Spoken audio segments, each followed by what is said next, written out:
Hello ladies and gentlemen, welcome back. Before we begin today's video, I'd just like to get a shout out to Nintendo. Thank you very much for sending this channel a free copy of Splatoon 2 for $79.99 Canadian.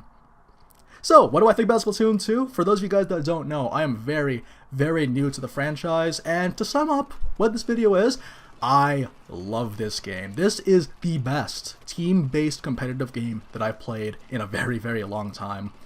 So for those of you guys that don't know, I actually missed out on Splatoon 1 for the Wii U when it was originally released in 2015.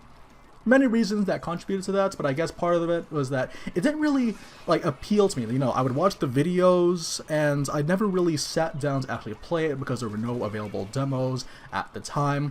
And also I had my hands full with several other video games because 2014, 2015 were very loaded years for video games. So the thing about Splatoon 2, why I like it so much, is that it's a very addictive game. Each game lasts about 3 minutes per round. So, hypothetically speaking, you could actually you can probably squeeze in, you know, accounting for downtime, loading, and all that, about 15 matches per hour, which is insane. And, you know, they have that downtime, you get to, you know, go through your social media while you're waiting. And I really like that, though. It's a very, stress-free but at the same time, very fast-paced, competitive game if you're like me and you like playing the regular matches.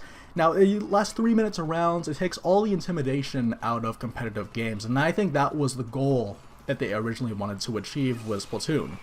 From what I understand, based off of people that I've talked to who have played a lot of Splatoon 1, is that this is essentially the same game as that one, except now with a better netcode, and I think that's a big win for everyone there. And I like that, though. I like it when Nintendo doesn't fix what isn't broken, where they just bring us the game that we've wanted for a long time, or that the fans have wanted for a long time, with only, you know, bringing a few things here and there. It's a very addictive game, and there's also a huge selection of weapons, which surprised me. Like, by the time I was level 10, I had so many different weapons to choose from. I think there was at least 2 weapons per weapon class, and there are like 8 weapon classes right now, and from what I understand, there's going to be a 9th weapon class, like the Umbrella, which is going to be released at a later date, so that's very exciting.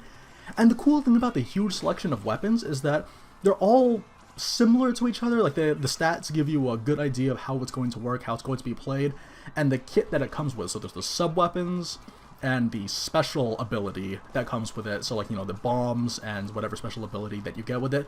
Each of them are just slightly different enough that depending on which weapon you take, it's going to drastically alter your playstyle, and that's why I like to keep coming back to it.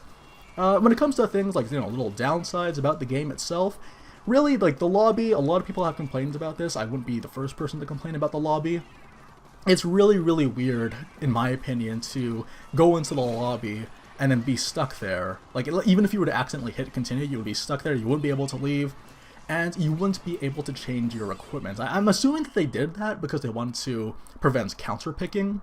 But in my opinion, though, it feels very strange considering this is a team-based game, and more important than anything is to have good, you know, weapon compositions in your team. So that I thought that was a kind of a strange oversight.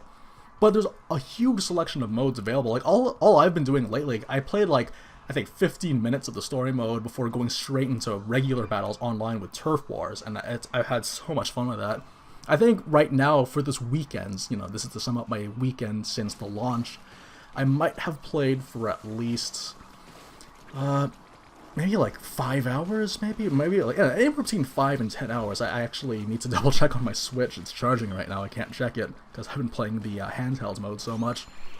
Same thing goes for the motion controls on this game. The motion controls on this game, for those of you guys that watch my streams, I was very skeptical about motion controls. I've never really clicked with them because the last time I've ever played a quote-unquote shooter type game was Metroid Prime 3 Corruption. That was all the way back in 2008.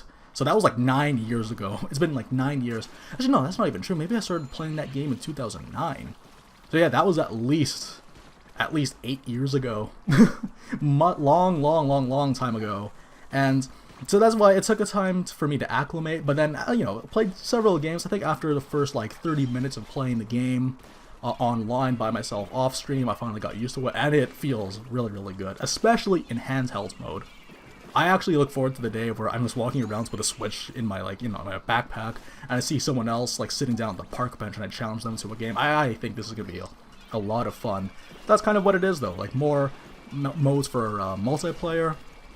And that's one of the things also that pushed me out of the fence. Remember how I mentioned I was on the fence about this game? Because, you know, I played the test fire, I was like, yeah, it's alright. I'm horrible at it, but, you know, if you guys want to see it on the YouTube channel, we totally could. But the thing that really did push me over the fence and convinced me to get this game on launch day was the fact that it's easier for people like me, who like to network, to get like a couple of other friends and then just join a game with them. That's what I felt was missing a lot in Mario Kart 8 Deluxe. I wanted to, you know, get like, you know, buddy up with a friend and then fight against a bunch of randoms, because I thought that would have been a lot of fun, instead of just us awkwardly racing just the two of us, and then this feels very, very lonely unless we put in the bots, which is just not as fun or addicting as playing against actual people. So I'm really glad about that. Like, there's a lot of avenues for multiplayer. I've been messing around with the drawings that you can post up as well, like, I guess to make up for the fact that there's no Miiverse right now. Salmon Run is also a lot of fun. I am looking forward to playing a lot of Salmon Run. You should be watching the footage right now. It's very reminiscent, in my opinion, or at least in my view, Galaxy at War, like the Mass Effect 3 multiplayer online mode.